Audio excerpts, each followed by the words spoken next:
Obstrucciones divinas al imperialismo universal. Bienvenidos a todos los que nos escuchan hoy. Qué gran tema tenemos para estudiar hoy en el tercer diálogo sobre las trompetas del Apocalipsis. En los dos primeros temas estuvimos viendo cómo los cristianos a lo largo de los siglos entendieron o interpretaron las trompetas del Apocalipsis. Vimos como muchos captaron que las trompetas del Apocalipsis son juicios divinos ejecutados mediante ejércitos terrenales contra un imperio opresor. Pero ahora entraremos a ver las trompetas dentro del propósito divino que se percibe a la luz del gran conflicto de los siglos entre Cristo y Satanás. Es evidente que detrás de toda guerra está el diablo tratando de destruir esta creación en su odio contra Dios y su gobierno. Pero, ¿cuál es el propósito de Dios en esas guerras? ¿Tiene algo que ver Dios con los odios que se levantan entre los seres humanos? Hoy estoy con mis dos padres, Azucena y Alberto Treyer, y mi padre Alberto Treyer se ha especializado en estos temas tan relevantes para hoy. Y aquí va ya de entrada el primer misil. ¿Qué papel juega Dios en las guerras humanas? ¿Es Él quien las promueve o el diablo? No, Dios no quiere la guerra, no quiere la destrucción, pero da cierto margen de libertad a los seres humanos para moverse ya sea para bien o para mal. Y como árbitro de todos los destinos, pone límites a la acción humana y permite que los juicios caigan sobre ellos mismos en sus confrontaciones. Pero uno encuentra muchas veces pasajes de la Biblia que dicen que Dios mismo despierta el espíritu de los príncipes terrenales para invadir otros territorios con sus ejércitos. Leamos algunos de ellos. Despertó el Eterno contra Joram el espíritu de los filisteos y de los árabes que estaban junto a los etíopes, y subieron contra Judá y le invadieron. Segunda Crónicas 21, 16 y 17. El Eterno hizo venir contra ellos a los comandantes del ejército del rey de Asiria, que capturaron a Manasés con garfios, lo ataron con cadenas de bronce y lo llevaron a Babilonia. Segunda Crónicas 33, 11. El Dios de Israel movió el espíritu de Tiglat-Pileser, rey de Asiria, y lo llevó al destierro. Primera Crónicas 5:26. El Eterno te llevará a ti y a tu rey, al que hayas puesto sobre ti, a una nación que ni tú ni tus padres habéis conocido, y allí servirás a otros dioses de madera y de piedra. Deuteronomio 28:36. Según estos pasajes, Dios parece a veces empujar a ciertos reyes, llamándolos para invadir otros pueblos y hacer la guerra. Será mejor usar el término permitir más que empujar a la gente a guerrear entre sí, ya que en todos esos pasajes que leíste, Azucena, vemos que Dios permite que el diablo incite a otras naciones para venir y castigar a su pueblo en apostasía. Al quitar su escudo protector, el diablo se aprovecha para incitar a otras naciones a fin de destruir por completo al pueblo de Dios y, de esa manera, acallar la voz divina en la tierra. Quiere que Dios se quede sin nadie que defienda su reino, ni entienda cómo actúa en medio del conflicto.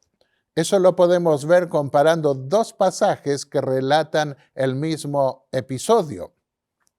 La ira del Eterno se encendió contra Israel e incitó a David contra ellos, diciendo: Ve, haz un censo de Israel y de Judá. Segundo libro de Samuel 24:1. Y ahora, primer libro de Crónicas 21:1. Y se levantó Satanás contra Israel e incitó a David a hacer un censo de Israel. Ahora soy yo el que pregunto, ¿quién incitó a David a hacer un censo que Dios no quería que hiciese porque iba a traer desgracia para el pueblo de Dios. ¿Fue Dios o fue Satanás? Y evidentemente, como vimos, fue Satanás, porque Dios no incita a nadie a pecar. El apóstol Santiago es claro en decir que Dios no tienta a nadie. Santiago capítulo 1, versículo 13. Cuanto más prueba a sus hijos como probó a su hijo cuando lo llevó al desierto, según el relato de los evangelios, para ser tentado por el diablo. Esto muestra que lo que Dios hace en la expresión bíblica es permitir que el diablo intervenga. Así es, pero ¿cómo lo hace? Lo vemos también en la historia de Moisés y del faraón de Egipto. El pasaje bíblico del Éxodo cuenta que Dios endureció el corazón de Faraón para no dejar ir libres a los israelitas de sus dominios. El apóstol Pablo explica eso diciendo que Dios, como soberano, puede hacerlo. Pero la Biblia va más allá al explicar cómo Dios procede en los conflictos humanos. ¿Quién es el único que puede enternecer el corazón de un pecador para no cometer un pecado? Dios.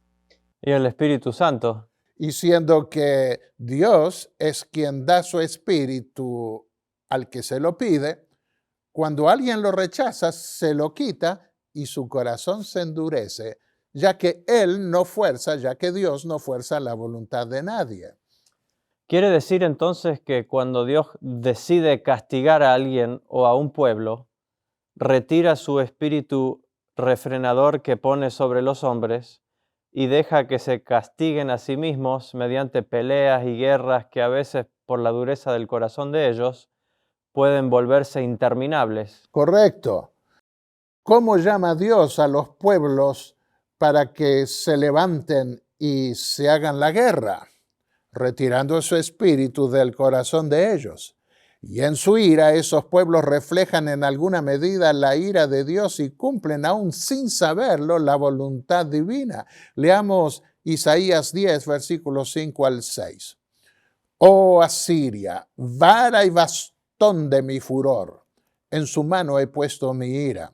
Le mandaré contra una nación pérfida y sobre el pueblo de mi ira le enviaré, para que quite despojos y arrebate presa y lo ponga para ser hollado como lodo de las calles. Aunque él no lo pensará así, ni su corazón lo imaginará de esa manera, sino que su pensamiento será desarraigar y cortar naciones no pocas. Isaías 10, 5 al 7. Y si leemos un poco más abajo, vemos que después de un tiempo Dios va a castigar al rey de Asiria por su soberbia también. Pero acontecerá que después que el Señor haya acabado toda su obra en el monte de Sión y en Jerusalén, castigará el fruto de la soberbia del corazón del rey de Asiria y la gloria de la altivez de sus ojos.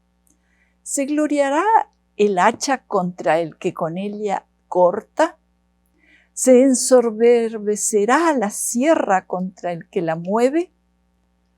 Como si el bastón levantase al que lo levanta, como si levantase la vara al que no es leño. Isaías 10, 12 y 15. Es verdad, Dios es el árbitro de todos los destinos y tiene autoridad para hacerlo porque está por sobre todo lo que es, en las palabras de Jesús en el Apocalipsis, el soberano de los reyes de la tierra. Apocalipsis capítulo 1, versículo 5. A ver si puedo entender mejor esto en el contexto de las trompetas de guerra. Dios no empujó a los generales bárbaros para que invadieran el imperio romano, sino que les quitó su Santo Espíritu para que el diablo los ensoberbeciera y se reenvalentonaran contra el imperio. ¿Es así? Sí, ¿y quién determina el que va a triunfar en la batalla? Ya que el Espíritu de Dios se retiró también del Imperio Romano como para no protegerlo de los bárbaros que lo invadieron. En otras palabras, ambos, los invasores y los invadidos, no contaron con el Espíritu de Dios para evitar la guerra. A veces Dios interviene en forma directa mediante sus ángeles, aunque no se los vean ni lo sepan los hombres. Vemos, por ejemplo, que Dios abatió la soberbia del rey de Asiria, destruyendo su ejército mediante la intervención de un ángel que mató 185,000 soldados en una noche. Dios también protegió al profeta Eliseo mediante un ejército de ángeles y encegueció al ejército sirio que vino para quitarle la vida. En la batalla de Manasas, un ángel descendió para detener el avance de las tropas del norte en las luchas de secesión en el siglo XIX. Eso ocurrió en los Estados Unidos según una visión de Elena de White. Ella explicó que así evitó Dios que los ejércitos del norte que abolían la esclavitud tuviesen una derrota más aplastante después, si triunfaban en ese momento. Y ya que mencionamos a Elena de White, en su libro El conflicto de los siglos, ella describe también cómo Dios puso terror entre los cruzados convocados por el Papa Segismundo para aplastar a los bohemios que defendían su libertad de conciencia en plena Edad Media. Eso también lo vemos en la Biblia cuando el rey Usías hizo lo recto en los ojos del Eterno y persistió en buscar a Dios. Y en esos días en que buscó al Eterno, Él le prosperó. Y salió y peleó contra los filisteos, y Dios lo ayudó contra los filisteos, contra los árabes y contra los amonitas. Segundo libro de Crónicas 26:7. Es claro en la Biblia que los ángeles de Dios intervienen en las luchas de los seres humanos. Cuando Esaú, el hermano de Jacob, vino con un ejército de hombres con la intención de vengarse, Dios lo protegió. Dice el pasaje que Jacob siguió su camino y le salieron al encuentro ángeles de Dios. Y dijo Jacob cuando los vio: campamento de Dios es este. Génesis 32, 1 y 2. También se ve cómo intervienen los ángeles de Dios en el capítulo 10 del libro de Daniel. Allí se ve la contraparte espiritual y celestial de las controversias humanas, con una confrontación entre los ángeles de Dios y los ángeles rebeldes. Algún día en el más allá sabremos más sobre la naturaleza de esas luchas espirituales que procuran influir en las mentes y decisiones humanas. Leamos lo que el ángel le dice al profeta Daniel. ¿Sabes por qué he venido a ti? Pues ahora tengo que volver para pelear contra el príncipe de Persia. Y al terminar con él, el príncipe de Grecia vendrá. Pero yo te declararé lo que está escrito en el libro de la verdad, y ninguno me ayuda contra ellos, sino Miguel, vuestro príncipe. Daniel capítulo 10, 20 al 21. Aquí esos ángeles intervienen sobre los príncipes de Persia y Grecia para que cumplan con la voluntad de Dios. Pero la verdadera lucha es contra los ángeles malos que estaban endureciendo el corazón de esos emperadores para perjudicar al pueblo de Dios. Y eso es lo que vemos en las trompetas del Apocalipsis también. Correcto. Porque esas trompetas de guerra provienen del templo celestial, delante de Dios mismo, y son sus ángeles los que las hacen sonar. Escribió Juan: y vi a los 7 ángeles que estaban de pie ante Dios, y se les dieron 7 trompetas. Apocalipsis 8:2. Evidentemente, al mandato divino, esos ángeles intervienen en la guerra para que los propósitos de Dios no se malogren irremediablemente. De manera que Dios no solo quita su espíritu de los soberbios príncipes terrenales para que endurezcan sus corazones, sino que a menudo les impone ciertos límites para que el mundo no se salga de control antes de tiempo. Pero como lo hemos visto, el hecho de que los ángeles de Dios puedan intervenir en forma directa a veces en las guerras humanas no significa que los que empuñan sus armas de guerra son gente santa inspirada por Dios o que Dios aprueba lo que hacen. No, en su momento recibirán el pago también por lo que hacen. Veamos otro pasaje. Acontecerá en aquel día que el Eterno castigará al ejército de los cielos en lo alto y a los reyes de la tierra sobre la tierra. Isaías 24, 21. Al decir que castigará el ejército de los cielos, se está refiriendo, ¿no?, a los ángeles rebeldes que cayeron del cielo y actúan sobre los reyes de la tierra para que se maten entre ellos. Es claro que Dios no se deleita en la guerra, pero al intervenir en los asuntos humanos, debe aceptar la realidad y no permitir que los pueblos y las naciones rebeldes vayan más allá de lo que Dios determina. Hay gente a la que le gusta la guerra y a otra gente no le gusta. Lo mismo pasa en la esfera espiritual, pienso, ya que no es Dios quien quiere la guerra, sino Satanás. Y lo que Dios tiene que hacer es no permitirle a Satanás tomar el control completo de este mundo hasta que los propósitos de salvación del cielo se consuman. Leamos la siguiente declaración de Elena de White. Satanás se deleita en la guerra, que despierta las más viles pasiones del alma y arroja luego a sus víctimas sumidas en el vicio y en la sangre a la eternidad. Su objeto consiste en hostigar a las naciones a hacerse mutuamente la guerra, pues de este modo puede distraer los espíritus de los hombres de la obra de preparación necesaria para subsistir en el día del Señor. ¿Y por qué se deleita el diablo en la guerra?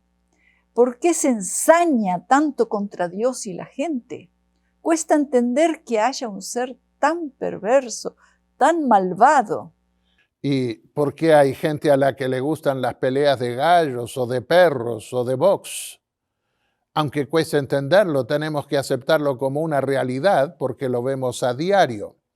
Mientras que hay gente noble, hay también gente malvada que mata, destruye sin sentido o por odios irrefrenables y a quienes consideramos endemoniados. ¿Pero por qué? ¿Hay una explicación de tanta furia y perversión? La Biblia lo llama misterio de iniquidad. Es decir, que no se puede explicar, como tampoco podemos explicar que algunos escupan para arriba sabiendo que su saliva les va a caer encima. El odio es ciego, irracional, pero gracias a Dios que también existe el misterio de la piedad para usar la expresión bíblica. Por esa expresión se hace referencia al amor de Dios. Tan grande es el amor de Dios que no puede comprendérselo. Debe aceptárselo porque es así. Dios envió a su Hijo a este mundo dejando las glorias y las alabanzas del cielo para padecer aquí con nosotros y para dar su vida en rescate de su pueblo. Sí, el Hijo de Dios murió por nosotros, seres humanos desagradecidos y rebeldes. Podemos entender eso. Va más allá de nuestro entendimiento, pero lo aceptamos porque vemos ese amor. Se manifestó en una dimensión infinita en la cruz del Calvario y se manifiesta aún entre muchos que lo siguen hoy. Aún admitiendo la locura de Satanás, ¿podemos describir precisamente a qué se propone el diablo con su empeño en destruir todo lo que Dios hizo en su creación? Sí, la Biblia es clara en eso. Dice que lo que Dios hace es para su gloria, para que las criaturas que crea lo alaben por su amor al darles la vida y las cosas tan bellas que hizo. Y como Lucifer quiso esa gloria para sí y no le dieron el gusto en el cielo, al lograr introducirse en este mundo, intenta destruir todo lo bello que honra y da gloria a Dios. Y Dios le permite hacerlo en la medida en que los hombres se rebelan contra el cielo, retirando su espíritu de la tierra. Tengamos esto en cuenta, porque cuando un país y aún el mundo se corrompen, Dios quita su espíritu y el campo queda disponible para que los demonios comiencen su obra de destrucción. Por eso dice el Apocalipsis, que en el día del juicio el Señor vendrá para destruir a los que destruyen la tierra. Apocalipsis 11:18.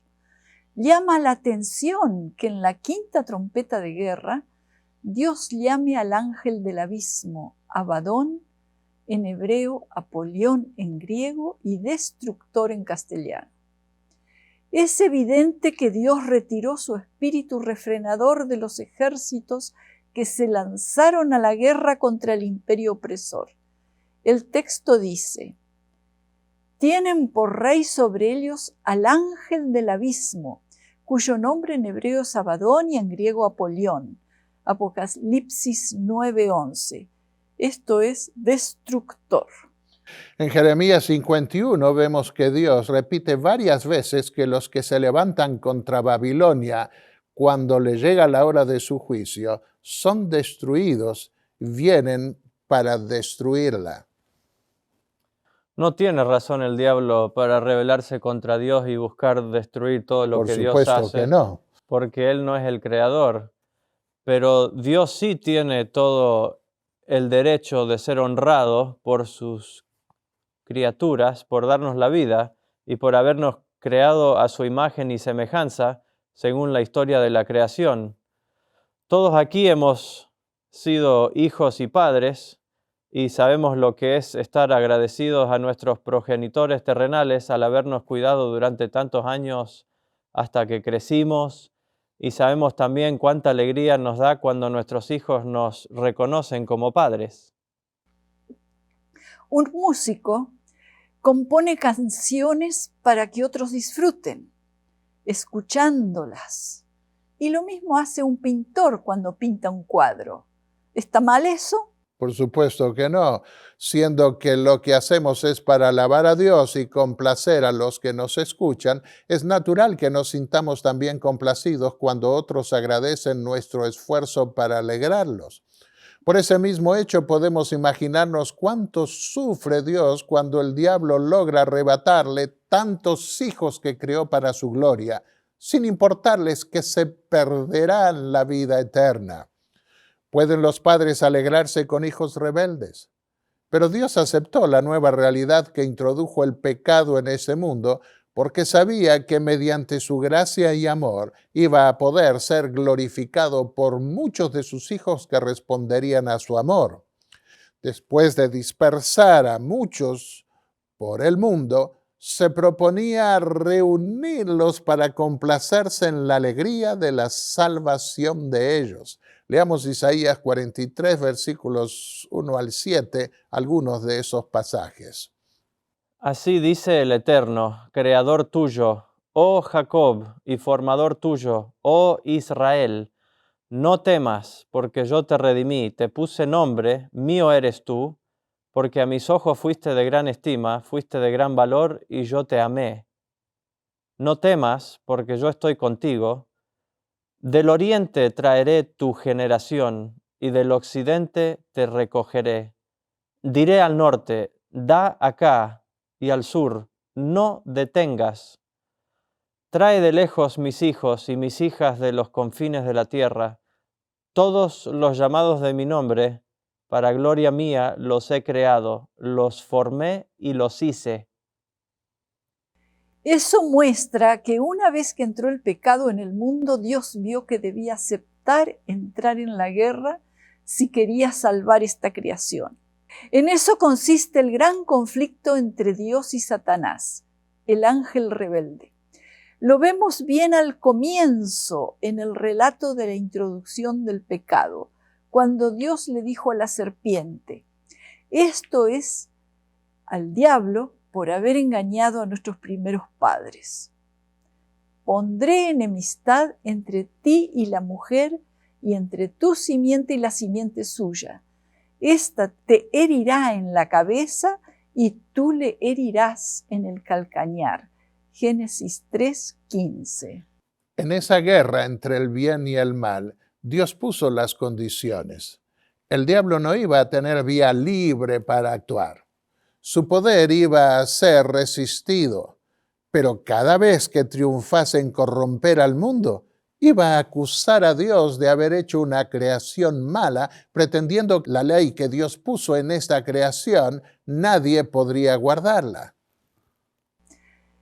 Lo que vemos en la historia es que ese conflicto entre el bien y el mal es muchas veces atroz, pero ese hecho no debe hacernos perder de vista que Dios está por encima de todo, como verdadero soberano de este mundo. La siguiente declaración del espíritu de profecía lo explica muy bien. En los anales de la historia humana, el desarrollo de las naciones, el nacimiento y la caída de los imperios parecen depender de la voluntad y las proezas de los hombres. Y en cierta medida los acontecimientos se dirían determinados por el poder, la ambición y los caprichos de ellos. Pero en la palabra de Dios se descorre el velo y encima, detrás y a través de todo el juego y contrajuego de los humanos intereses, poder, pasiones, contemplamos a los agentes del que es todo misericordioso, que cumplen silenciosa y pacientemente los designios y la voluntad de Él. Vayamos a la historia. Poco tiempo después de la introducción del pecado, se formaron dos grupos entre los descendientes de Adán y Eva, los hijos de los hombres y los hijos de Dios, hasta que el diablo logró corromper de tal manera el mundo entero que Dios tuvo que destruir toda la generación antediluviana, exceptuando 8 a quienes salvó en el arca. A veces puede parecer que el mal va a triunfar, pero no debemos desanimarnos. Hay un dicho que dice que el que ríe último ríe mejor. En la Biblia vemos que el reino de Dios va a triunfar y sus propósitos de redención van a cumplirse. No mucho después, cuando los hombres se reprodujeron, vemos en el relato bíblico del Génesis que el diablo logró juntar los pueblos para levantar una torre y formar un imperio que ocupase el lugar de Dios en la tierra. Indudablemente Satanás logró otra vez unir el mundo cuando recién recomenzaba y era joven, en rebelión contra Dios. Aquí es donde entran en juego las intervenciones divinas para desbaratar los propósitos de Satanás y evitar que el mundo acalle por completo la voz de Dios en la tierra. En el relato de la Torre de Babel, Dios interviene para obstruir el plan del diablo de formar un imperio universal que pretendiese desalojar por completo al creador de su creación. Y como lo veremos después, ese es el propósito de Dios también al hacer sonar las trompetas de guerra. Su intención es impedir que los reinos de este mundo se impongan sobre toda la humanidad bajo los mismos principios de rebelión del ángel que fue expulsado del cielo.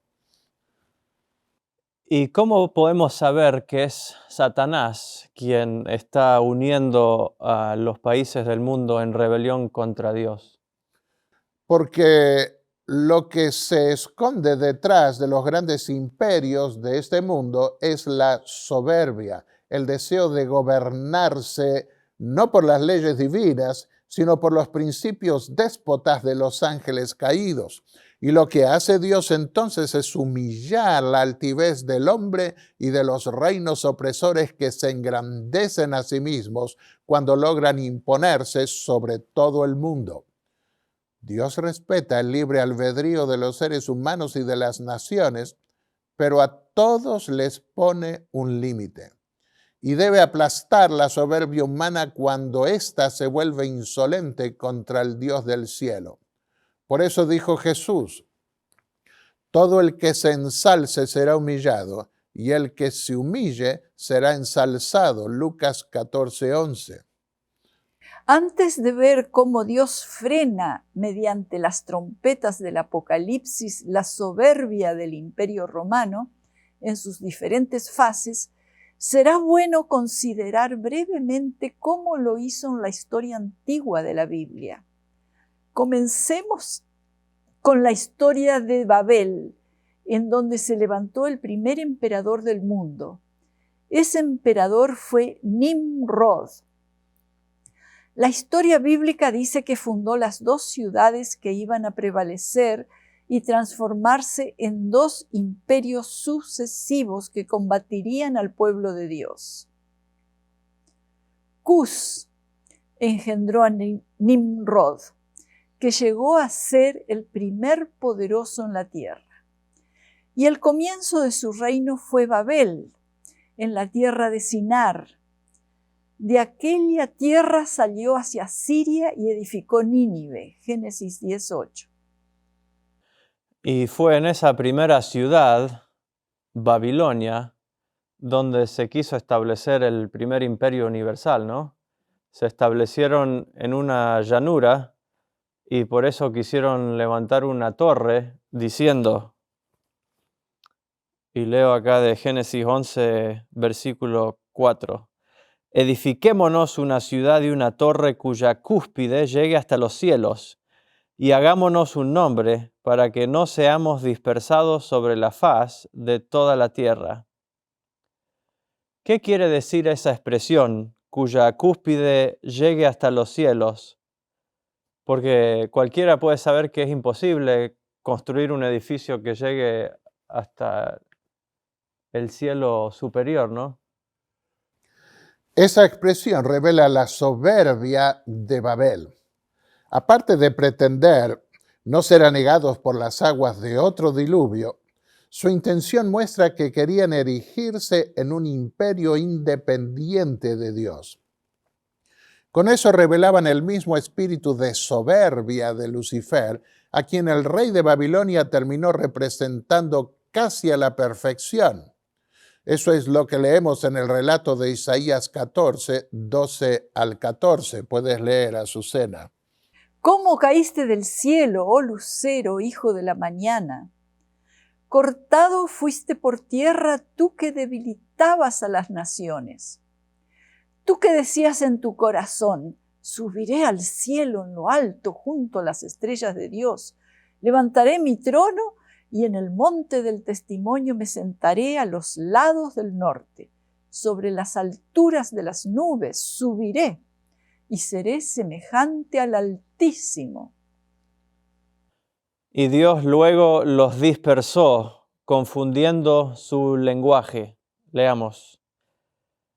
Por eso a la ciudad se la llamó Babel, porque fue allí donde el Señor confundió el idioma de toda la gente de la tierra y de donde los dispersó por todo el mundo. Génesis 11, versículo 9. Hoy también hay muchos movimientos queriendo unir al mundo entero y piensan que para ello es necesario comenzar con las religiones o por las religiones. Buscan de nuevo tener un lenguaje común, poder entenderse, sin meterse en las creencias que los separan para propósitos comunes. Se han escrito varios libros sobre esto. Piensan que así van a poder traer la paz a la tierra, como si metiéndose en política van a poder arreglar el mundo. En eso consiste la gran Babilonia del Apocalipsis. Y como lo veremos hacia el final de esta serie, cuando se consume la séptima y última trompeta que hará sonar el ejército de ángeles del Señor en su venida, esa unión babilónica será partida en 3 partes y destruida para siempre en las 7 postreras plagas. ¿Todos los imperios que se formaron después de Babel procuraron hacer lo mismo que hicieron los hombres de Babel? O sea, ¿procuraron todos elevarse por encima de Dios y exaltarse a sí mismos como si fueran Dios? Y aunque de diferentes maneras fueron todos dispersados hasta que su imperio pereció. A lo largo de la historia, Dios permitió que se formaran reinos y grandes imperios, pero a todos les puso un límite. Cuando su soberbia llegó a un punto en donde Dios consideró que no debía pasar, intervino mediante ejércitos extranjeros al son de la trompeta, y sus imperios fueron reemplazados por otros hasta que corrieron el mismo curso. Por ejemplo, cuando el faraón de Egipto se interpuso en tono desafiante entre Dios y su pueblo, Dios intervino mediante las 10 plagas que derrumbaron su imperio. Con respecto al faraón se dice lo siguiente: el Estado recibe un culto, y la persona que, como el faraón divino, lo encarna, recibe también cierta adoración. El faraón recibe el título de sumo sacerdote como siendo la imagen de la divinidad y se confiere a sí mismo el atributo de la infalibilidad. La sexta trompeta del Apocalipsis contiene, entre otras cosas, fuego, humo y azufre, a tal punto que Juan las compara con plagas. Tanto las plagas como las trompetas de guerra son juicios de Dios contra imperios altivos que oprimen al pueblo del Señor. Y cuando se levantan esos imperios que desafían abiertamente a Dios, como lo hizo el faraón de Egipto, echan su suerte del lado de la rebelión y Dios los destruye. Eso vemos de nuevo en el siguiente imperio que se formó, el de Asiria. Los bajos relieves muestran a los reyes vencidos postrándose ante el rey de Asiria. Vinieron también contra Jerusalén, donde residía la gloria de Dios, y desafiaron al Dios de Israel, sin saber que ese era el único Dios que se manifestaba no solo en la tierra, sino también en el cielo. Leo de Segunda Reyes 19:18. La respuesta divina al abierto desafío insolente del rey de Asiria al Dios de Israel. El portavoz divino fue el profeta Isaías, quien le comunicó a Ezequías, el rey de Judá, la declaración divina. Dios no se asusta por las baladronadas humanas. Por cuanto te has airado contra mí, por cuanto tu arrogancia ha subido a mis oídos, yo pondré mi garfio en tu nariz y mi freno en tus labios, y te haré volver por el camino por donde viniste. Y ese desastre fue total. Dios mismo, por medio de su ángel, defendió a su pueblo sin recurrir a ningún ejército humano. Ese ángel bastó para matar a los 185,000 soldados asirios que vinieron para tomar Jerusalén. Las armas de Dios son muy variadas y originales. Entre ellas están las avispas que Dios prometió enviar para espantar a los ejércitos enemigos. Lo vemos en Deuteronomio 7:20. Y otras veces despejó el camino para que otros pueblos interviniesen y acabasen con la arrogancia y opresión enemiga. El siguiente imperio que emergió luego que cayó Asiria, con la pérdida de 185,000 hombres, fue el de Babilonia. El profeta Daniel describe su soberbia. Cuenta que un día el rey contempló su ciudad y exclamó: ¿no es esta la gran Babilonia que yo edifiqué con la fuerza de mi poder para residencia real y para gloria de mi grandeza? Daniel 4:30. Cuando su corazón se ensoberbeció y su espíritu se endureció con orgullo, fue depuesto del trono real y despojado de su gloria. Daniel 5:20. Eso confirman los historiadores. El rey de Babilonia era adorado como sumo sacerdote. Los reyes llevaban sandalias que los reyes vencidos debían besar. Varias veces repite Daniel el hecho de que es Dios quien pone y quita a reyes, ya que es Dios, no el diablo ni ningún ser humano, el soberano de todos los reinos de este mundo. El Altísimo domina sobre el reino de los hombres y se lo da a quien le place. Daniel capítulo 4, versículo 17. Él quita reyes y pone reyes. Daniel 2, versículo 21. Y cuando le llegó el turno al último rey de Babilonia, Belsasar, Daniel le dio la sentencia divina.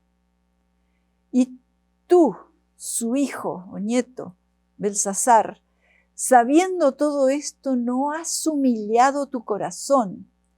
Antes, contra el Señor del cielo te has ensoberbecido. Por tanto, tu reino ha sido roto y dado a medos y persas. Daniel 5, 22 y 23 y 28. El profeta Jeremías anunció un llamado divino para tocar la trompeta contra Babilonia medio siglo antes, e Isaías habló de su caída también con cerca de 2 siglos de antelación. Podemos ver: juntad flecheros contra Babilonia, pagadle según su obra, porque contra el Eterno se ensoberbeció, contra el Santo de Israel. Jeremías 50, versículo 29. Tocad trompeta entre las naciones, reunid las naciones contra ella, haced subir caballos como langostas erizadas. Jeremías 51, 27. Aquí estoy contra ti, oh soberbio, dice el Señor, el Eterno Todopoderoso, porque tu día ha venido, el tiempo en que te castigaré. Jeremías 50, versículos 31 al 32. Toda tu soberbia descendió al sepulcro, gusanos serán tu cama y gusanos te cubrirán. Isaías 14, versículo 11. Según la profecía de la estatua que vio en sueños Nabucodonosor, el siguiente imperio iba a ser de los persas, quien a su tiempo también sucumbiría, y luego vendrían los griegos y finalmente los romanos.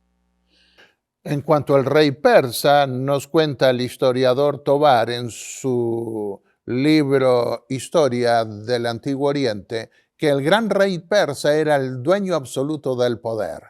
El sumo Dios sobre la tierra, ante él se debían prosternar hasta los pies, poniendo el rostro contra la tierra. Y del rey de Grecia no necesitamos más que destacar el nombre que se le puso: Alejandro Magno. Murió joven llorando porque no tenía más reinos que conquistar. El historiador A. Concha, en su libro Alejandro el Grande, escribió lo siguiente de él: Alejandro se convirtió en la encarnación viviente de la divinidad. Pretendió de los suyos la prosquinesis, que se arrodillasen delante de él. Eso era algo que todos los reyes y emperadores solían requerir. Y al creerse un dios o algo equivalente, solían atribuirse con arrogancia la infalibilidad, para que nadie discutiese lo que decían. Contra los griegos vinieron los romanos y cayeron también en la misma trampa del diablo de sentirse dioses y levantarse sobre todo el resto del mundo. De los 4 imperios que reveló Daniel en sucesión, fue el imperio que más tiempo duró, el de Roma. Es en el contexto de ese 4º y último imperio que Dios determinó derramar sus juicios al son de guerra de las trompetas del Apocalipsis.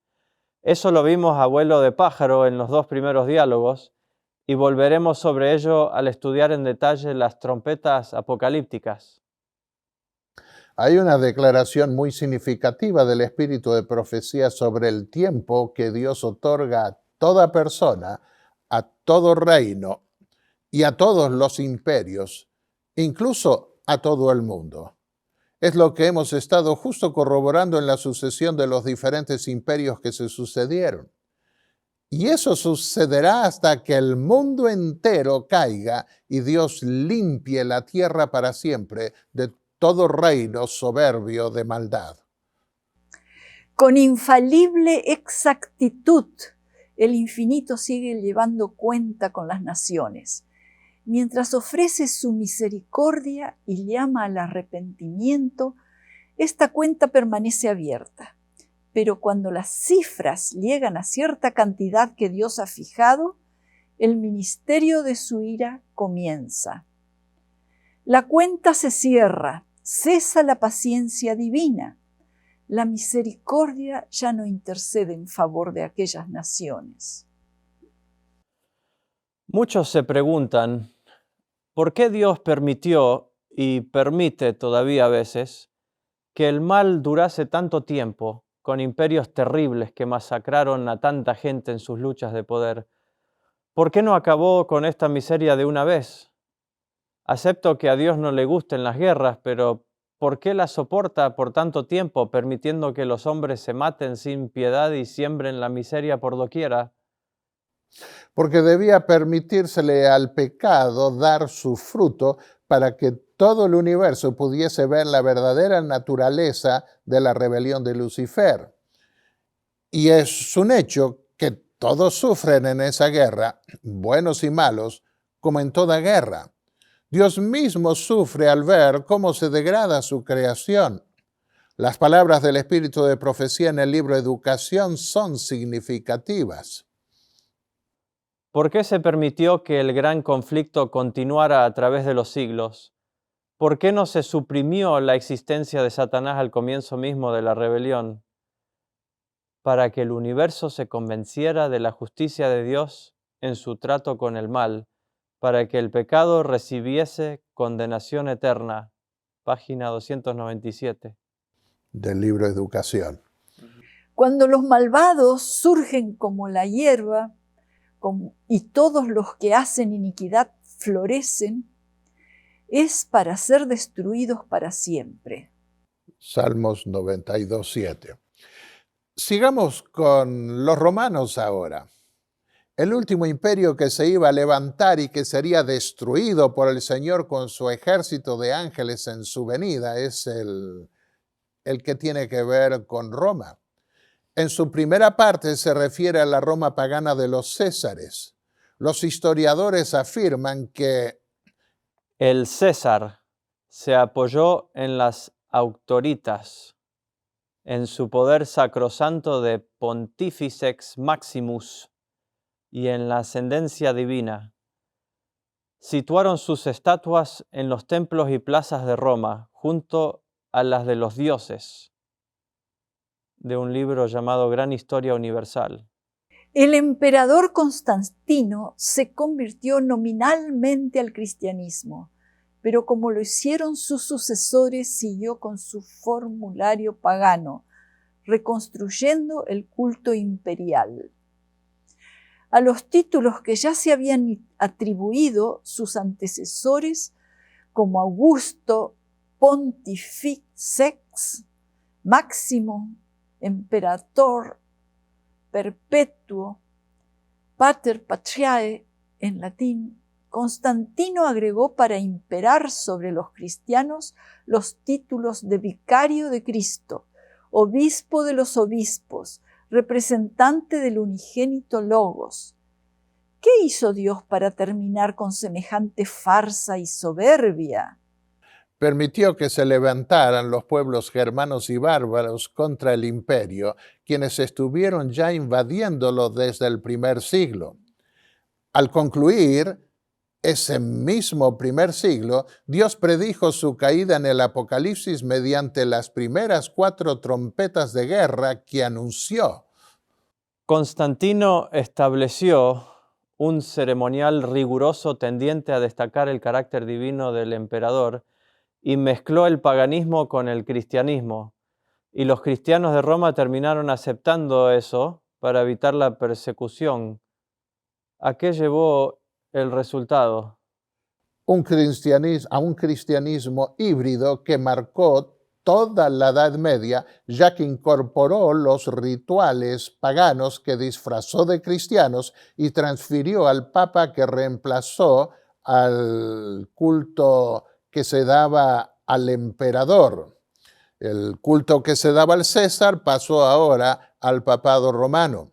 Incluso el ceremonial que estableció Constantino, que exaltaba su carácter divino como emperador, en donde se le ponía una túnica de oro, una diadema, y se requería la proskinesis, esto es, la postración delante de él, iba a repetirlo el papado romano en sus ceremonias inaugurales. El ceremonial incluía una túnica de oro, una diadema y la proskinesis, esto es, la postración ante él. Pienso también en el título que se arrogó el Papa Gregorio el Grande, como el emperador romano Constantino el Grande y como el emperador griego Alejandro Magno. Y como vimos, algunos títulos de los emperadores sigue aplicándoselos el Papa hasta hoy. Los heredó de los emperadores romanos una vez que cayó el imperio de los Césares, bajo las hordas bárbaro-germánicas. Y al levantarse de las cenizas de los Césares, los papas se arrogaron más títulos blasfemos. Santo Padre, su santidad. Y con respecto al título, su santidad, el Apocalipsis afirma que les corresponde solo a Dios. Puedes leerlo, Daniel. ¿Quién no te temerá, oh Señor? ¿Quién no glorificará tu nombre? Porque solo tú eres santo. Todas las naciones vendrán y te adorarán. Apocalipsis 15, versículo 4. Y con respecto al título Santo Padre, se lo atribuyen los papas a sí mismos a pesar de que Jesús advirtió de no llamar Padre a nadie en la tierra. Jesús no se refería ahí a la descendencia carnal, sino a la espiritual, porque solo Dios mediante su espíritu engendra la vida espiritual. Leamos. Y no llamen Padre a nadie en la tierra porque ustedes tienen un solo Padre, y Él está en el cielo. Mateo 23:9. A cuantos lo recibieron, a los que creen en su nombre, le dio el derecho de ser hijos de Dios. Estos no nacen de la sangre, ni por deseos naturales, ni por voluntad humana, sino que nacen de Dios. Juan 1, 12 y 13. Yo te aseguro que quien no nazca de agua y del Espíritu no puede entrar en el reino de Dios, respondió Jesús. Juan 3, 5. El cuadro es más grave aún hoy cuando vemos cómo se arrodilla mucha gente todavía hoy en el confesionario católico me refiero, ante los papas y sacerdotes romanos para confesarles sus pecados y pedirles perdón. Eso no hicieron nunca los sacerdotes judíos cuando la gente venía al templo de Dios para recibir el perdón divino. El rey Salomón reconoció que solo Dios perdona los pecados y dio la razón. Esto fue lo que dijo. Toda oración y toda súplica que haga cualquier hombre, oye desde el cielo, desde tu morada y perdona. Obra y da a cada uno conforme a su camino, cuyo corazón tú conoces, porque solo tú conoces el corazón de los hombres. Primera Reyes 8, 38 y 39. ¿Blasfemó Cristo cuando perdonó al paralítico? Porque los fariseos dijeron entonces, ¿por qué habla éste así? Está blasfemando. ¿Quién puede perdonar pecados sino solo Dios? Marcos 2, versículo 7. Evidentemente no estaba blasfemando Cristo porque Él era Dios en la carne humana, Emmanuel, Dios con nosotros. No, por supuesto, Cristo no blasfemó porque Él era Dios en la carne humana. Pero la mayor blasfemia del papado romano se vio en el atrevimiento de intentar cambiar la ley de Dios sobre su santo día, el sábado, que lo honra como creador. Es obvio que semejante blasfemia debía ser castigada, y las siguientes dos trompetas, la quinta y la sexta, iban a caer en la Edad Media sobre el Imperio Romano Oriental, según vimos al considerar la historia de la interpretación de las trompetas, y sobre el Sacro Imperio Romano que se formó en Occidente cuando cayeron los Césares. Exacto, como lo reconocen los historiadores, estaba todo arreglado para que el emperador romano de Oriente, con sede en Constantinopla, formase un nuevo imperio en unión con el Papa en Roma. Pero ese plan fracasó porque para ello Roma necesitaba tener el dominio del mar y el mar fue copado por los musulmanes desde el siglo VII. Por eso el Papa tuvo que recurrir a los reyes francos primero y luego los reyes austríacos para reconstituir el imperio en Occidente sobre el cual iba a ejercer su supremacía. ¿Cuánto difieren los principios del reino de Cristo, ¿no? De los principios prepotentes de los imperios de este mundo? Dijo Jesús: los gobernantes de las naciones se enseñorean de ellas, y los que son grandes ejercen autoridad sobre ellas. Pero entre vosotros no será así, sino el que desee ser grande entre vosotros debe ser vuestro servidor, y el que quiera ser el primero entre vosotros deberá ser vuestro siervo. Así como el Hijo del Hombre no vino para ser servido, sino para servir, y para dar su vida en rescate por muchos. Mateo 20, versículos 25 al 28. Se llaman a sí mismos benefactores. Lucas 22, versículo 25. El mundo busca constantemente gente a la que adorar en el deporte, en el cine, en la política y aún en la religión, en reemplazo del único que merece nuestra veneración y honra, por ser nuestro Creador y nuestro Redentor. Por eso el mundo será destruido. Todo lo que se interponga entre Dios y el creyente será desarraigado. Ya lo advirtió Dios mediante el profeta Isaías en la antigüedad. Castigaré al mundo por su maldad y a los impíos por su iniquidad. Terminaré con la arrogancia de los soberbios y abatiré la altivez de los fuertes. Isaías 13:11. Dejaos del hombre cuyo aliento está en su nariz, porque ¿de qué vale realmente? Isaías 2:22.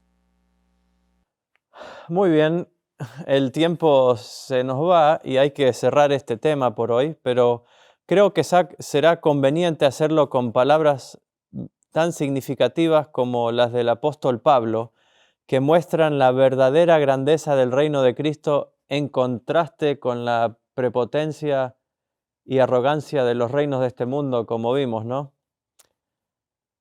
Haya pues en vosotros este sentir que hubo también en Cristo Jesús, el cual, siendo en forma de Dios, no estimó el ser igual a Dios como cosa a que aferrarse, sino que se despojó a sí mismo, tomando forma de siervo, hecho semejante a los hombres, y estando en la condición de hombre, se humilló a sí mismo, haciéndose obediente hasta la muerte, y muerte de cruz.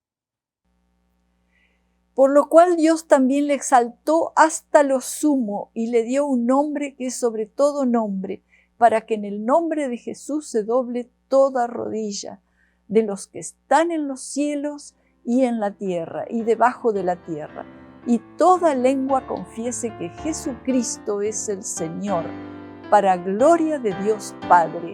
Filipenses 2:5 al 11. Que así así sea. sea. Amén. Amén.